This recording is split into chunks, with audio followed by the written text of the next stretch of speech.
I would like to welcome you to our annual Spellman Oratorical Contest. The Oratorical was created in honor of Ellen Conway Spellman of Whitman, the mother of Francis Cardinal Spellman.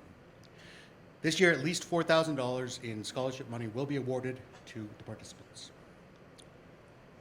When asked what inspires her as an author, Jhumpa Lahiri said, "From the beginnings of literature, poets and writers have based their narratives on crossing borders, on wandering, on exile, on encounters beyond the familiar.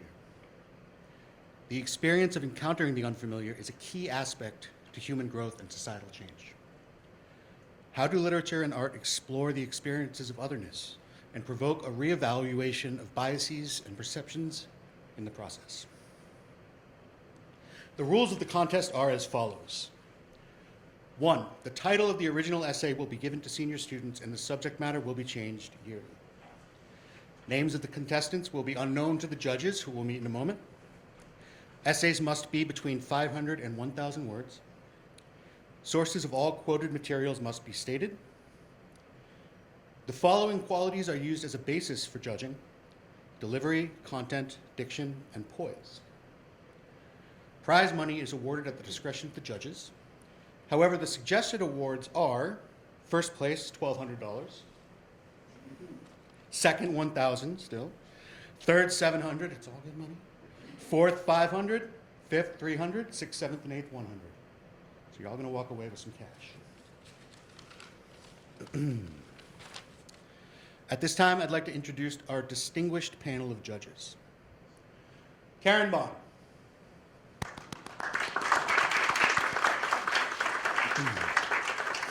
Karen Bond is a lawyer in private practice with an office in Whitman, Massachusetts. She graduated from Suffolk University Law School in 1985, Dartmouth College in 1982, majoring in history and comparative literature.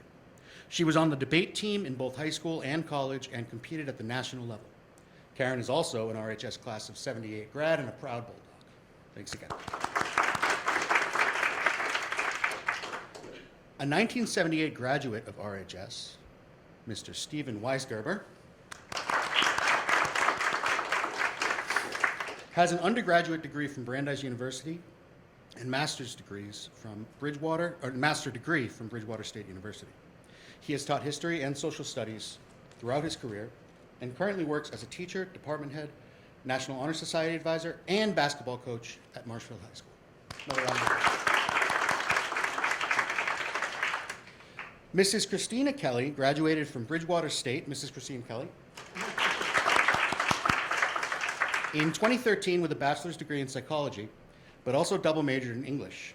She went back to school in 2017 to earn her teaching license and taught high school English for 5 years. She recently stepped away from the classroom to focus on her 9-month-old son, Joseph, and all the challenges of being a new mom. Congratulations. She also graduated from Auckland High School, class of 2008. Thank you very much. I would also like to take a moment to thank the following administrators and faculty members for their attendance tonight.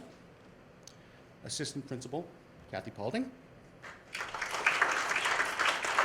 And English teachers, I have my own name down here, Kendra Donovan and Amanda McDonald.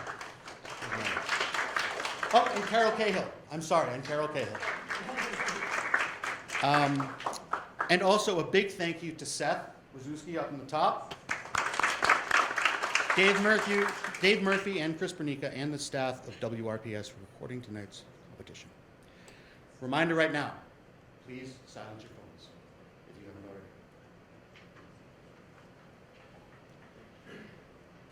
Finally, it is my privilege to introduce the 8 contestants, and they will be competing in the order that I call their names. Ava Labalita. Daniel O'Brien. Kathleen Nee. Olivia Jones. Madison Smith. Krista Pollard. Callie Gillen. And Leah Levin. I would also like to thank Mona Lisa Almeida, who could not make it tonight. She was one of our finalists, but she went on a college trip, which I think is also very important. So Round of applause for her. At this point, I would like to welcome Ms. Ava Labalita to the podium.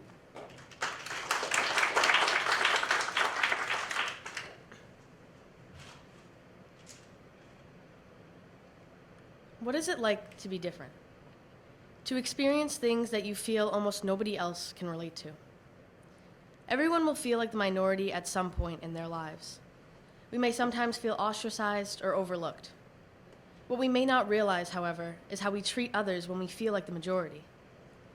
It is easy to look down on those who we assume we cannot relate to. Literature and art that shows us a true look into the life of the other strengthens us as individuals. As Sharon Draper wrote in Out of My Mind, we all have disabilities. What's yours? Being exposed to those considered the other breaks down our previous misconceptions and creates a more open-minded perspective, helping us see the similarities we share with the rest of the world. Being among the minority group makes one an easy target for harassment and disrespect from those in the majority. One Flew Over the Cuckoo's Nest tells the story of a Native American man known as Chief, who has been in a mental hospital for many years. Chief is a very tall and physically strong man, but felt helpless after being hospitalized for his mental health issues caused by his father's abuse. Chief became selectively mute when he was hospitalized, leading everyone to think that he was deaf and dumb. He was assumed to be unintelligent and incapable because he behaved differently, yet the people around him never took the time to try and understand him. Most of the other men in the ward made no effort to speak to him or include him in conversation. Chief says, "All I know is this. Nobody's very big in the first place, and it looks to me like everybody spends their whole life tearing everybody else down. When faced with a reality that is different from theirs, many people feel inclined to judge. It's difficult to understand what it is like to be someone else, to walk in their shoes for a day. Society has always found security by tearing others down. We attack the unfamiliar because we feel threatened. Worse, we ignore the unfamiliar entirely." Sharon Draper's Out of My Mind is a story about the life of a young girl named Melody Brooks, who has cerebral palsy. Melody, like Chief, was treated as though she was stupid. Many students bullied her, and others just saw her as insignificant. Melody says, "Sometimes people never even ask my name, like it's not important or something. It is. My name is Melody." Overlooking the minority group further divides and weakens us. Generalizations of a group make us unable to make connections with potentially amazing people. The truth is, those who are considered the other are complex people with identities outside of their differences. Melody Brooks' mother reminds her doctor that a person is so much more than the name of a diagnosis on a chart. Much of the other's time is spent proving themselves a whole person, one with many parts that make them who they are. Whether your otherness is due to race, gender, disability, or any other part of your identity, that does not mean it is the whole of your identity. Representation of otherness in literature is important to help those within the majority see the minority for all of their facets and capabilities, and not limit their worldview to what they can see through their own eyes. Engaging in literature that shows unique life experiences blurs the lines between normality and otherness, connecting those who may have more in common than they realize. Sharon Draper's Out of My Mind shows the bonds we can have with others if we embrace our differences, and ends with Melody realizing, quote, "Maybe I'm not so different from everyone else after all." Melody makes friends with many of the people who are willing to see her as more than her disability. In One Flew Over the Cuckoo's Nest, we also see friendships form that some may not expect. A newly hospitalized patient, Randall McMurphy, becomes friends with the mute Chief, who eventually reveals that he is fully capable of speaking, but was sick of being judged by those who didn't understand him, so he kept quiet. McMurphy was able to look beyond Chief's trauma and struggles and see him for everything else that he has to offer. Media like this breaks down preconceived walls built between the minority and the majority, unifies those considered the norm and those considered the other. Being able to hear the stories and experiences of those different from you is one of the many impactful and amazing things literature can do. We must expose ourselves to unfamiliar and new things in order to broaden our worldview. Exploring otherness will help dissolve our previous biases towards those different than us, and also bring us closer together. When we allow art and writing to teach us, to change our perception, we can also get one step closer to understanding the experience of the other.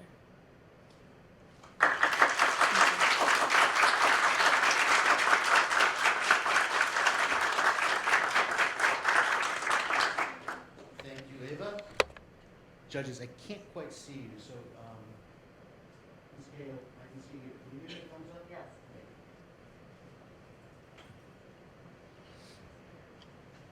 I also just lost a contact, so that doesn't help.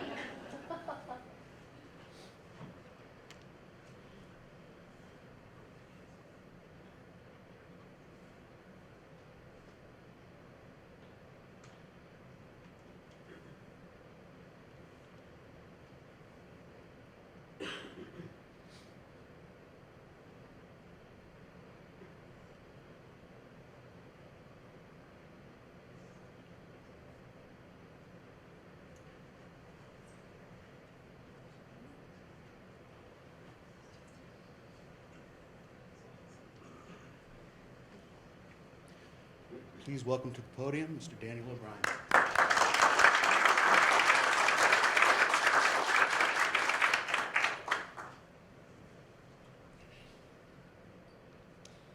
As humans, we judge everything by its likeness to ourselves. It is in our nature for differences that we observe to cause some sort of alarm within us. This can manifest itself in the form of hatred, discomfort, or merely making the difference the focus of our attention for some time. We are predisposed to this behavior. Because of this, the feeling of otherness is something that no one is a stranger to. In literature's attempt to convey the human experience, the experience of the other is often conveyed in order to challenge certain perceptions or human nature as a whole. In William Golding's novel, Lord of the Flies, the experience of the other is used in order to demonstrate the evilness of humanity. In this novel, the most glaring example of the other is Piggy.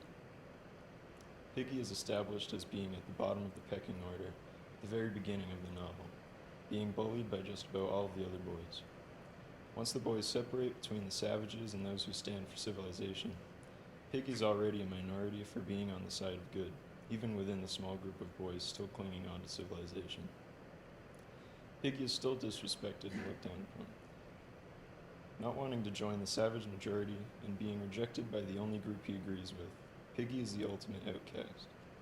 He is literally rejected by the only people he can make any contact with, and symbolically rejected by all of humanity. Piggy is the most innocent out of all the boys, and by putting him on the opposite side of the war from the savages, William Golding uses Piggy's otherness to show that the savages are completely without innocence or goodness. By having Ralph, the leader of whatever civilization they still have, disrespect and look down on Piggy, Golding further accentuates Piggy's otherness while showing that innocence and good are unnecessary to civilization. Although Piggy was already rejected by all of the boys, Golding makes him unacceptable to any of them when Piggy is finally killed by the savages. In doing this, Golding is showing the triumph of evil over good, in which the boys, and therefore humanity, have gone past the point of no return. Appearance is always the first thing that anyone is judged on, and as such, race has been a massive factor in the judgment and ostracization of people throughout human history. Well before most Europeans had been exposed to any black people, it was a common belief to think that the paler one's skin was, the purer they were. As such, when Europeans who held these beliefs had encountered black people, they made the assumption that their dark skin meant that they were full of sin and lust. This was the commonly held belief at the time of Shakespeare's writing of the play Othello. At the beginning of the play, Shakespeare immediately challenges the perceptions of his audience by portraying Othello, a black man, as a very pure, honest, and well-intentioned man. Over the course of the play, Othello is corrupted by Iago, who exploits Othello's self-consciousness as the other in order to coax him into murdering his wife Desdemona. In essence, the influence of other people judging him for his skin color converted someone who was a symbol of purity at the beginning of the play into a man as just as bad as the evil that surrounds him. By having Iago use these perceptions of Othello as a means to corrupt him, Shakespeare clearly shows the evilness of these perceptions and further challenges his audience's views. When Othello kills Desdemona, he becomes exactly what he was wrongfully assumed to be. He becomes just as sinful as all of those around him.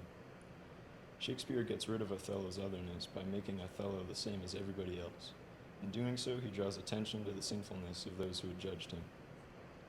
In making him the same as all of those who had judged him, Shakespeare challenges the validity of the biases held against him, and draws attention to the broader theme of the triumph of evil over good.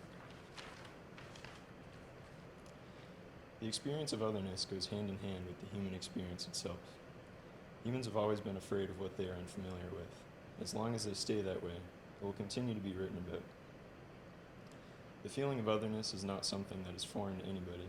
Judging based on preconceived notions is something that is part of being human. Everyone has been on both sides of biases because it's simply how we work. Everyone has been judged at some point without giving any real reason for someone to judge them, and everyone has judged someone else before in the same way. Everyone believes in some kind of bias, whether they realize it or not, but the strength of one's character is proven by their ability to overcome these biases.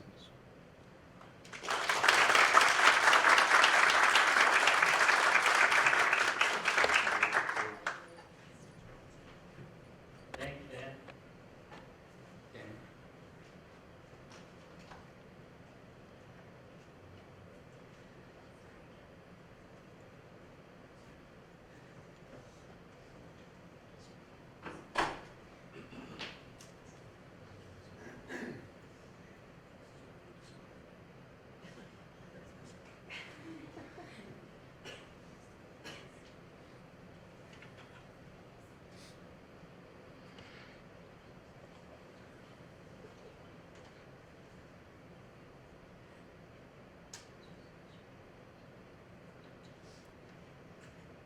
Okay, please welcome to the podium, Ms. Kathleen Mee.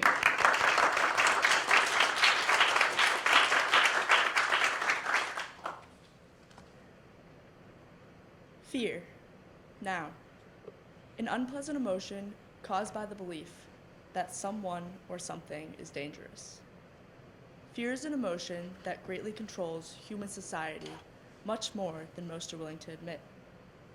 When such anxiety is present, labels and stereotypes can quickly be placed on foreign ideas and creatures, otherwise known as the other. But what is it that we truly need to fear? Is it the monster in that scary movie that kept you up for days, or the mysterious neighbor at the end of your street? The ones with different beliefs and backgrounds are what cause the greatest panic in our minds. But what if you were more relatable to these individuals than you think? Viewing the experiences of these others has been a concept examined by many writers throughout time. By crossing these boundaries and exploring the unfamiliar, art in the forms of literature and performance allows the characters within them to experience provoking ideas that can ultimately reevaluate your perspective and biases towards the other. Long before the times of Shakespeare and his notorious antagonists, villainous characters were curated as ways to mock humanity. The epic poem of Beowulf was written in order to reflect upon the values and motivations of its characters. The monster in the tale, called Grendel, is greatly feared by the people of Herod and has lurked around the mead hall for hundreds of years, attacking and feasting on the Anglo-Saxons. When Beowulf arrived, claiming he could defeat the beast, many people saw him not only as a hero, but a living god himself. As most fictional tales conclude, Beowulf was able to slay the monster and was honored by King Hrothgar's people. In 1970, a new rendition of the tale was written from the perspective of the beast himself. Grendel lived at the foot of the hill for the entirety of his life, watching the constant wars and battles against neighboring communities. There are several instances where Grendel mocks society and is able to argue who the real beast is. As he takes his final breaths after his arms have been graphically severed by Beowulf, there are several animals surrounding him, and he says, "They watch on, evil, incredibly stupid, enjoying my destruction." As the animals watched his demise, he finally concluded that it was not just him, but all of mankind that is truly evil. By entering the experience and eyes of Grendel, the reader is able to use the long-time story to gain a completely new understanding of the reality of who the true monster is, us. Similar to the connection between Beowulf and Grendel, the award-winning musical Wicked is a modernized prequel to the famous Wizard of Oz that explores the childhood story of the villain. Elphaba, futurely known as the Wicked Witch of the West, underwent her youth in a way that most would never expect. Believe it or not, Elphaba and Glinda the Good were once best friends during their adolescence. Elphaba was an extremely shy, fierce, and smart young girl whose intense powers were once used for good. She is different from her peers, having green skin, which truly made her want to change the way society viewed her and stop discrimination within her world. She is a kind girl until the disapproval of society turns her wicked. In the show, Glinda is shown to be the unfortunate one who is stuck with this green, hideous thing. The story portrays the downfall of love, loss, hatred, envy, and an unwillingness to accept anything that is different. By providing a backstory and revealing who the Wicked Witch of the West once was, the audience can better understand the experiences of the other and redefine the biases that were once placed on her character. When you encounter an individual or idea that opposes your own, take the time to reflect upon the many great works of art that have challenged the unfamiliar. Be sure to examine yourself before labeling someone as the monster, and consider exactly why the other is perceived in such a manner. With a variety of narratives that encounter the experience of the other, human growth and societal change are in fact possible.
Okay.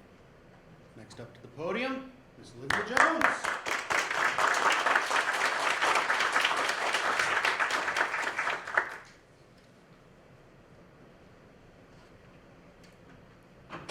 Throughout many forms of media, literature, and art, we have been asked to think outside our comfort zone, encouraging us to expand our minds and be open to new things.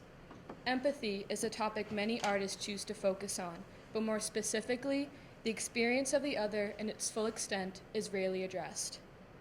But who or what is the other? The other can be someone standing on the outside, looking in, or perhaps it's a new experience that forces you to be on the outside. Regardless, the way we interact with the other is indicative of who we are as individuals. The last child picked for the dodgeball team, the student unpaired for a partner project, the friend not invited to the birthday sleepover, or the person that looks and acts different from everyone else. They are considered the other. Modern-day society likes to think we are all-inclusive, but in reality, we often and intentionally leave someone out. We want to push away what is different and keep close to what we identify with. Yet we as people are not identical to each other, nor should we be. By focusing only on what is similar between us and other people, we lose an important tool in discovering our personal identity. It is our differences that make us unique. In T.S. Eliot's poem, The Love Song of J. Alfred Prufrock, we follow Prufrock as he meanders through his life unsure about any of his actions, second-guessing any decision made. Like the movements of the yellow smoke flowing through the city, he hovers around his own life as an outsider. Prufrock so badly wants to be an idealized version of himself, someone who is able to walk through the door with no hesitation, someone who indulges in the taking of toast and tea, someone who is able to ask out the woman he desires. He does not identify with the world behind the door because he cannot. This is more obvious throughout the poem as Prufrock is never involved in the scenes he describes. His observations are objective and his decisions make no differences in the situation. He is held back because of his need to fit in, terrified of the eyes that fix you in a formulated phrase, terrified of being perceived and picked apart by those who distance themselves from him. He consists only of observations, never of himself. Prufrock will never be happy until he understands that he is not what others perceive him to be. He has created himself to be the other. Prufrock was never accepted by himself, nor the people he wanted to be with. Many times in literature, the theme of acceptance seems to fall short. The plot is always the same. As observers, we join our alienated protagonists through their journey of self and others' acceptance as they contort themselves or embark on treacherous journeys to change the satisfaction and approval of others. But in the end, we have to ask ourselves why the characters ended up accepting the outsider in the first place.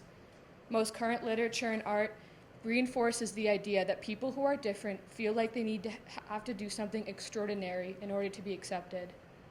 For example, in Legally Blonde, a novel by Amanda Brown turned both movie and musical, we follow Elle Woods as she tries to prove her worth after being rejected by her boyfriend for not being a professional and mature woman. Elle applies to Harvard Law School in order to win his and others' approval. Rather than seeing Elle as a true asset for their school, Harvard admissions instead accepts her as a tool to increase the diversity of their student body. Elle, the fish out of water in Harvard, quickly finds that she's not wanted in the community. From being ostracized by her classmates when answering questions to fully being rejected from a study group, Elle is left with nowhere to go.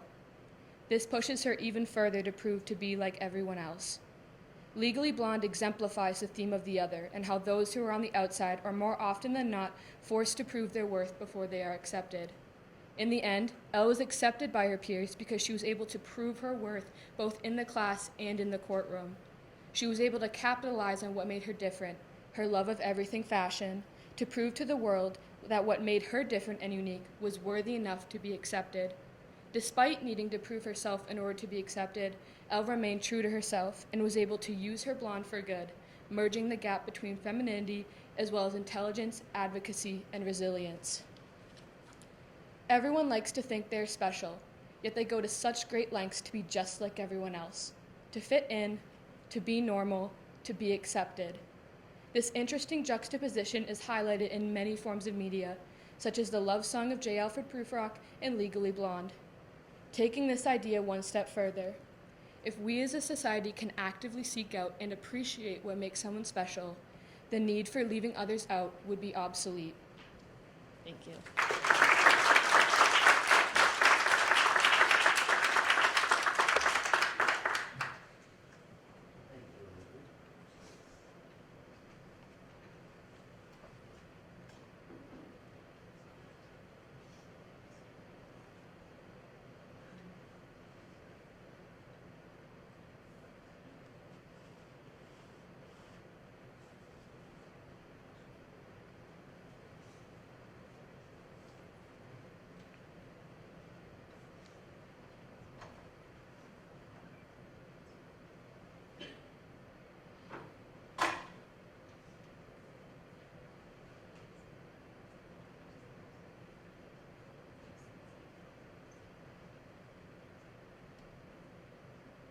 Okay. Next at the podium. Madison.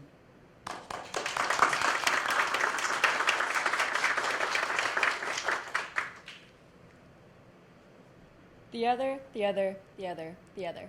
In pondering the experience of the other and its influence within literature, this term became a semantic satiation to me. It seems the more I repeated the phrase, the less meaning it held, which is a little ironic when you think about it, because it seems having the experience of the other is the only true way to develop meaning. Think about it. You do not have these light bulb, mind-boggling, eye-opening moments while simply living your everyday life.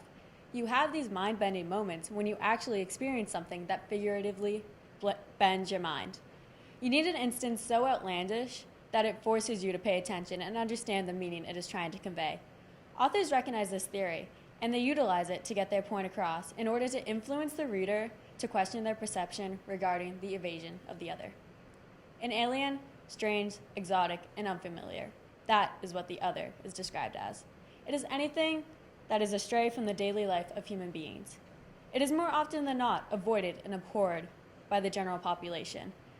It is an ordinary salesman who mysteriously and suddenly becomes an insect. It is a boy in a community where memories and emotions are stolen in order to have a perfect utopia. It is a firefighter in a world where firefighters make fires instead of destroy them. These are just a few examples of the idea of the other worked into great literary masterpieces.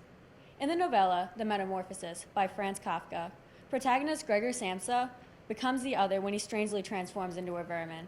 Gregor is a traveling salesman who provides for his family. That is until he becomes a monster and is avoided and even abused by the people he loves the most. In his death, Gregor's so-called family goes on and lives their lives without giving any thought to him. Nothing really changed in their relationship. The family never appreciated all the work Gregor did, and they only missed him when his absence affected their lifestyle. In this instance, becoming the other is exactly what Gregor needed, to see just how inhumane his family was treating him. Although Gregor never realized the injustices he was facing, Kafka utilizes this experience to warn the reader that being the other will not hurt you any more than you're already being hurt. The damage is already done to your feelings, and becoming the other will only help you understand the reality of your situation. Similarly, in the dystopian novel The Giver by Lois Lowry, emotional depth and memories are all eradicated from society.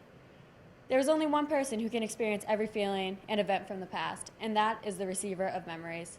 A young boy, Jonas, is assigned to this position. In learning every memory and feeling, both good and bad, he decides to reunite society with what has been stolen from them. Jonas is the other in the society, not only in the sense of his unique assignment, but also in regards to his courage and virtuous nature. The other is exactly what this society needs to rid the numbness their community has developed. Lowry crafts this narrative of the other to prove to the reader that being the other is necessary in order to create change. In the dystopian novel Fahrenheit 451 by Ray Bradbury, books are banned from society and technology is idolized.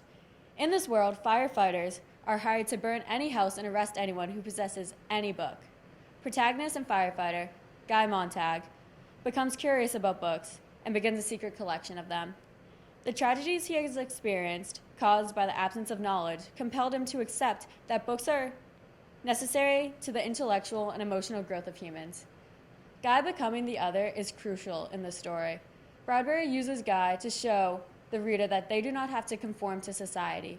He is romanticizing the experience of the other in hopes of influencing the reader to do what they believe rather than blindly following the rest of society. Since the beginning of time, literature has been used to empower the idea of being the other. It persuades the reader to be who they truly are, even if it's the complete opposite of the majority. It reassures the reader that becoming the other will not bring any unwarranted pain or suffering, but amplify the root cause of the pain that needs readjusting. Literature proves that being the other is a crucial step in order to create change. Now, these are just a few examples of some of the many great literary works. There will always be an abundance of literary works to interpret and analyze over and over again. While the term the other will always remain a semantic satiation to me, experiences as the other deployed in literature will only continue to magnify the meaning and understanding of the world as a whole.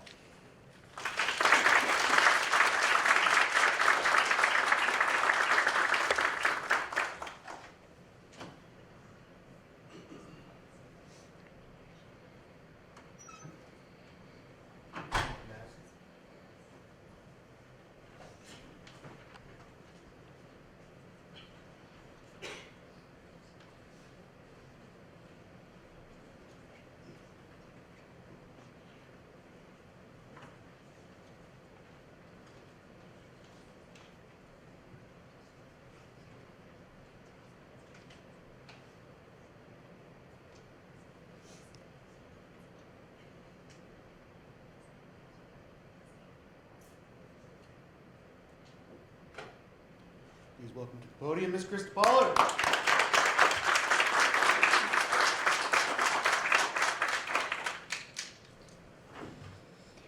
America is considered to be one of the most diverse countries in the world, with a wide variety of varying ethnic people living freely within our borders.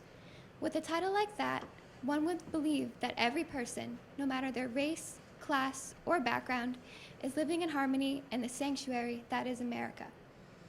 Even though diversity is considered to be one of our strengths, I believe that it can also be one of our weaknesses. Many of our diverse groups of people often live in chaos together, which has caused a significant amount of fighting and violence among said different ethnic groups who thought they could find refuge in the home of the free.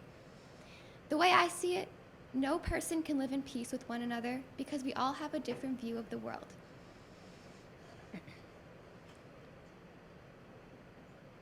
This is why students must engage with literature written by the other. For as long as I've been in school, teachers have made the same books, most of them being older than their students, a part of their curriculum. While there's no ill intent on the teacher's end behind this, it's subconsciously detrimental to the student's outlook on the world.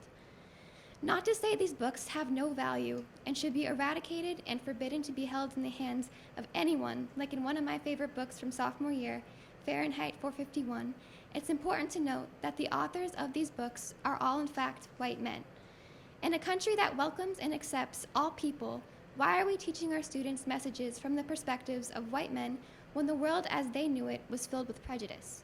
Recently, there has been a significant increase in Black authors writing about their experiences, and these different perspectives must begin to be read and studied in the classroom. Reading diverse literature is critical to the development of students because we are a mixed group of people. By becoming familiar with the literature of the other, we can connect with their identity and who we truly are as accepting Americans. Before the era of uniformity within our authors, we had plenty of African American authors whose voices and perspectives shape the history that's equally worth learning about. Aside from Maya Angelou's exceptional piece of literature, The Caged Bird Sings, which provided wonderful insight into how the content of someone's character can help them overcome bigotry from a Black woman's perspective, Zora Neale Hurston is another influential African American author that even referred to African Americans, her people, as the other. Hurston did this not to disparage them, but to establish and further her philosophical ideology that to truly be happy, one must view their existence by pursuing a true unconditional love. In her book, Their Eyes Were Watching God, she illustrates the first-hand horrors of slavery as her parents were slaves. Obviously, due to her parents, she had a strong concept of slavery, but as a marginalized Black woman, also understood discrimination personally. Hurston tells her story through the characters Nanny and Janie. The two are grandmother and granddaughter, and due to their large age gap, have experienced different aspects of bigotry. Janie's perspective on life was entirely different than Nanny's, because Nanny herself had been a slave. Nanny says in the book, "I was born Black during a time of slavery, so it wasn't for me to fulfill my dreams of what a woman ought to be and do, but nothing can stop you from wishing." Despite these words from her grandmother, Janie wanted more than her. Meanwhile, Nanny was content with the basic freedom of being able to sit and relax on her front porch. Janie was a Black woman who was not content until she had found the previously mentioned true love and happiness. Not only does Hurston's literature highlight different perspectives between two characters, which from either one of their point of view is considered to be an experience from the other, it also shows how people in general all have different perspectives on important issues, which is why it is important to stop limiting our students' developing mind to just that of a white man who undoubtedly had it and unfortunately still has it easier. We are diverse students in desperate need of a deeper understanding of all of the others that contribute to diversity. By teaching an expansive variety of literature to all people in school, we can help students develop empathy towards the other in society and encourage them to develop and understand that these perspectives are still very much relevant today, which is why it is important to teach them to help better shape our students' minds and the world we live in before it's too late.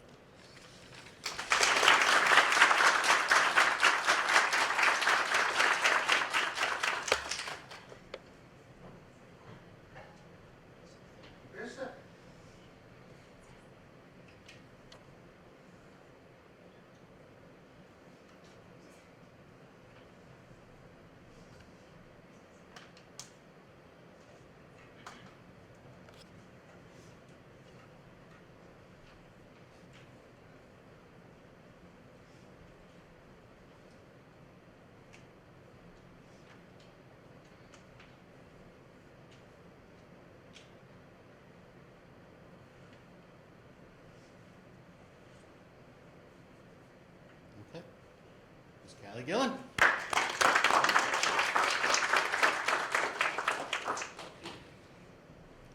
Nobody knows, truly knows, what others are experiencing every day.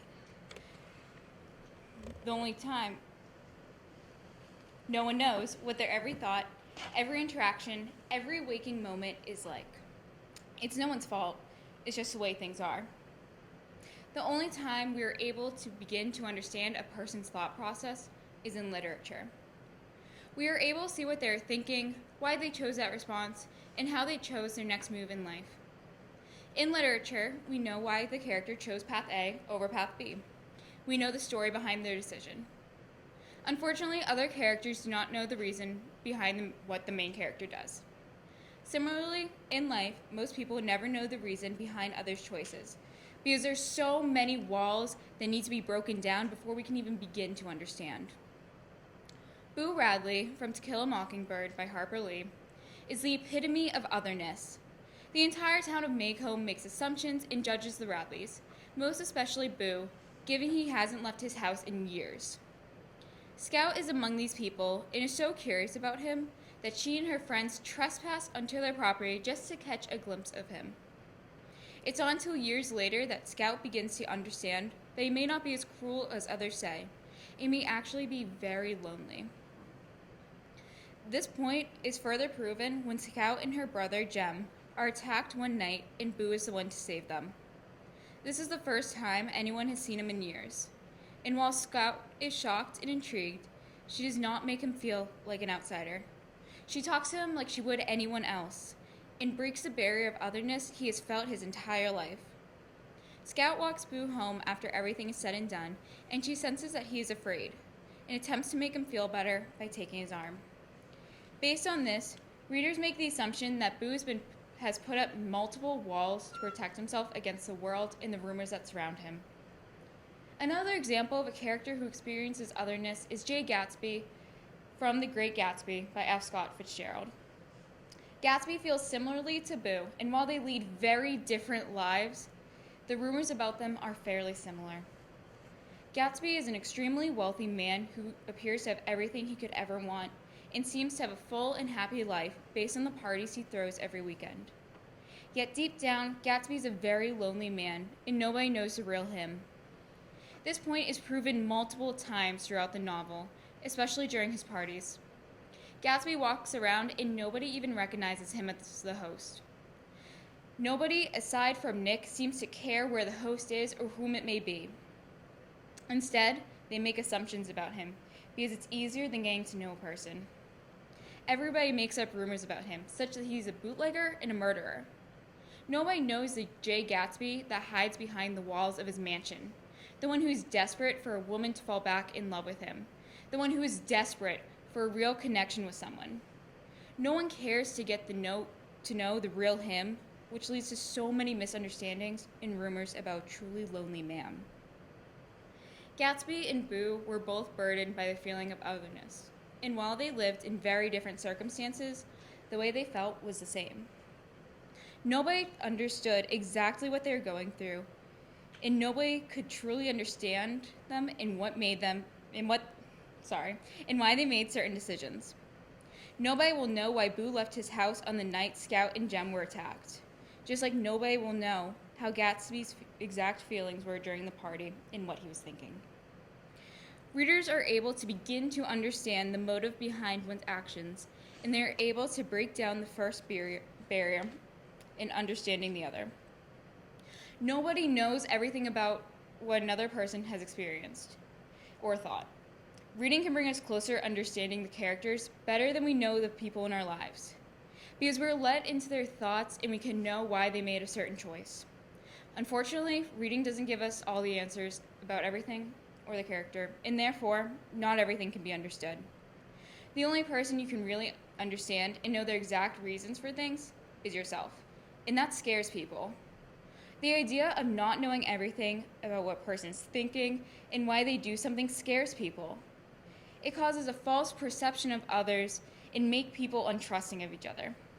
Yet, until the world accepts that no one will truly understand you and you will never fully understand everyone else, Society is plagued with the feeling of otherness and the fear of not knowing someone's true intentions. And this will be the downfall of society. Thank you.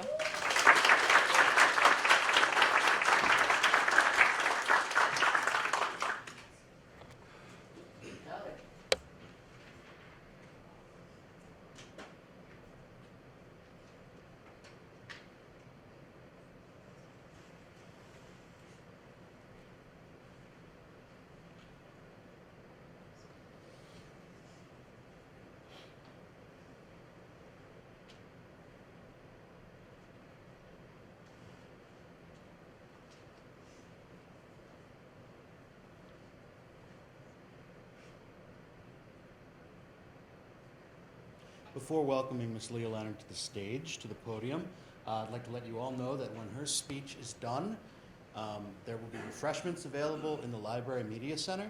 If you're unsure where that is, right around the corner, just follow one of our faculty members and they'll let you know. Okay? And now, without further ado.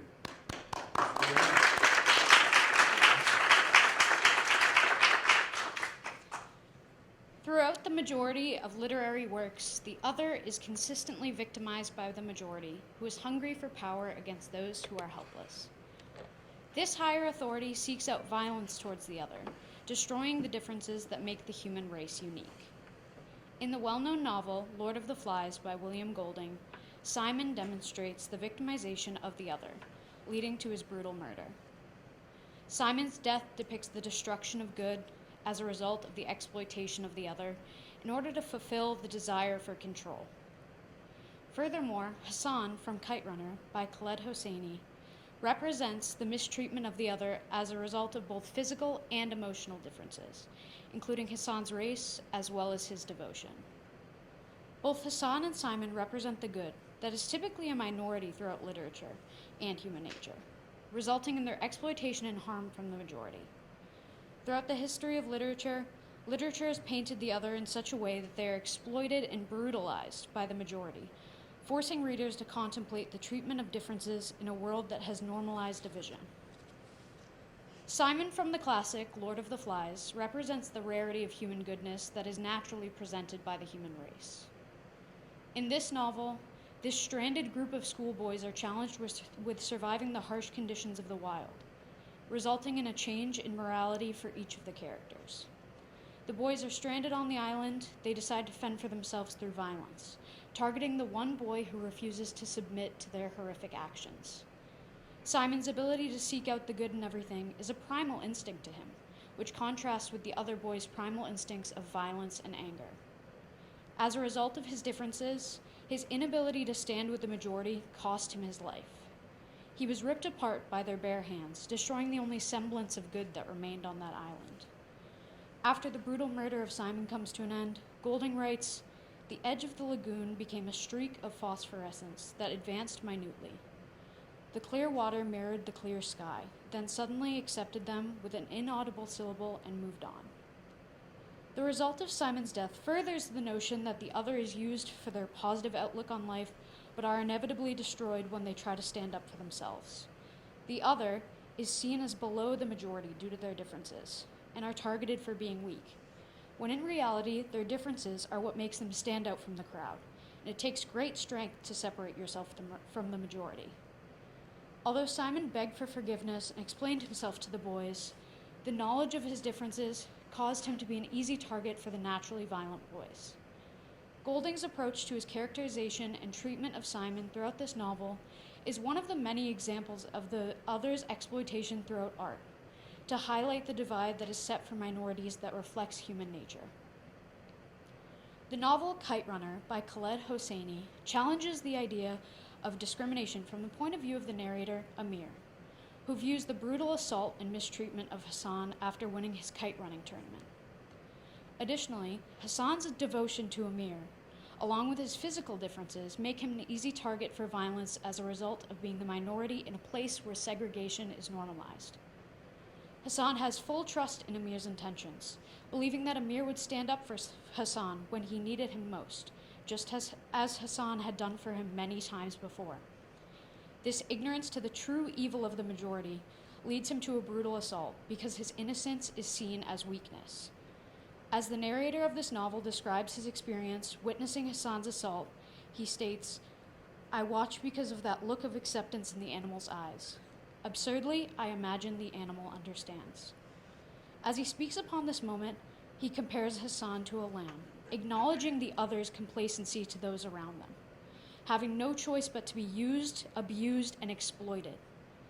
As the story proceeds, we get an insight to Amir's point of view as he contemplates his own actions of leaving Hassan to be traumatized and abused by those who feel the need to present their strict authority against the minority. Hosseini's use of Amir's point of view furthers the idea that artists like to highlight the divide between authority and the other. The use of Amir allows readers to view Hassan as more of a secondary character, furthering the idea that Hassan is seen to lack importance and simply fit the characterization of the other through his devotion to Amir. Amir begins to resent Hassan, resulting in him framing him for theft in hopes that Hassan and Ali will quit. In doing this, he succeeds in driving away Hassan and Ali, as Hassan admits to theft he did not commit, even after watching as the one person he truly loved do nothing when he needed him most. Amir admits, strangely, "I was glad that someone knew me for who I really was. I was tired of pretending." Rather than reflecting on his guilt towards Hassan's assault, Amir begins to feel relief that his secret is no longer just his secret anymore. Feels that he has received all the help from Hassan he can get, as Hassan admits to theft as one last display of his devotion. Hassan's character allows readers to understand the treatment of the other throughout human nature as he is exploited and used for his innate goodness, but betrayed when he cries out for help. To conclude, the majority of literary works paint those with innate goodness as the other and prey upon their differences to destroy the only semblance of good in the naturally cruel world. In Lord of the Flies by William Golding, Simon's death represented the death of the minority, good, in an island of violence. His experience as the other presents to readers the idea that evil triumphs over good, because true goodness is found only in the most unlikely of places, and is forced to overcome battles dictated by power-hungry individuals with ill intentions. In the novel Kite Runner, Hassan's assault showed the end of innocence, forcing Hassan to permanently change his beliefs that the world is innately good. His reality as the other became apparent to him after realizing he had lost the ability to trust the one person he felt understood him, who in reality is just as hungry for control and power as the majority. Literature has created characters to represent the other throughout all of history, highlighting the way that human nature divides those based on their differences.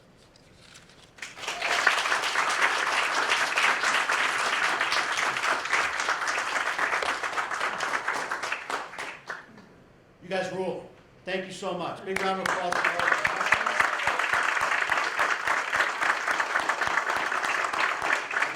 Good job. So, I will call you up in reverse order. Okay. And there is no 6th, 7th, and 8th place.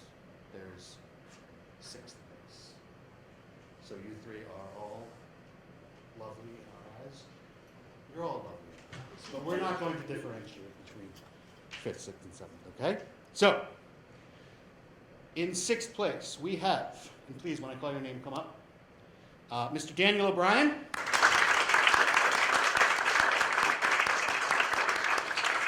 Miss Krista Pollard.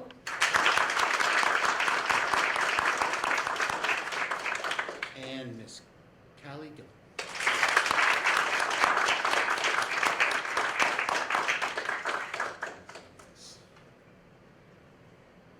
Oh, and I'm sorry, and the award is $100. Congratulations. Coming in 5th place with an award of $300 is Miss Maddie Smith.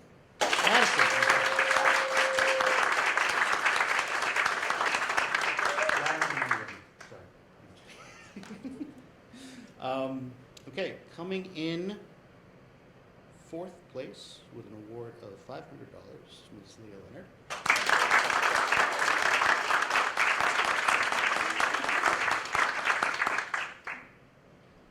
Coming in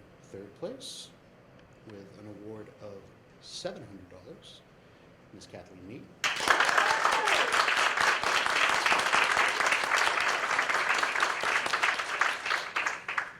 Coming in second place with an award of $1,000 is Miss Olivia Jones.